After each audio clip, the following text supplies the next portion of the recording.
जनाब आईजी सिंध गुलाम नबी मेमन ने मंशियात फरोशों की फहरिस्त में पुलिस को मतलूब बैरून मुल्क मफरूर मुलजिमान के खिलाफ मनी लॉन्ड्रिंग के केसेस का इंदराज करके रेड वारंट जारी करवाए जाएं। स्पेशल ब्रांच की जानिब से मुरतब करदा मंशियात फरोशों की कैटेगरीज ए, बी और सी की फहरिस्तों के मुताबिक जिला पुलिस मुतालिका शहरों बशमूल तालीमी इदारों के अतराफ में मंशियात माफियाज के खिलाफ सख्त कार्रवाइयों को यकीनी बनाएं।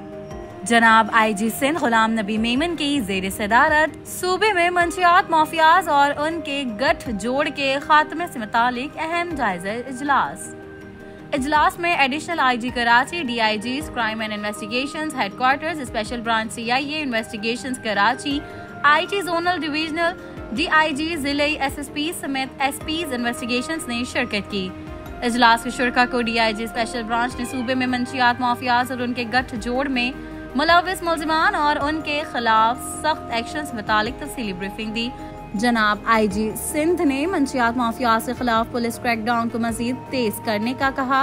तमाम जिले अफसरान आइंदा हफ्ते होने वाले इजलास तक मंशियात माफियाज उनके गठ जोड़ के खिलाफ कार्रवाइयों और सजाओं से मुतालिक अपनी रिपोर्ट पेश करेंगे। जनाब आईजी सिंध ने मजीद कहा, अच्छी कारकर्दगी का मुजाहरा करने पर तारीफ, गैर तसल्ली बख्श और नाक़िस कारकर्दगी पर तहरीरी तौर पर सजा दी जाएगी।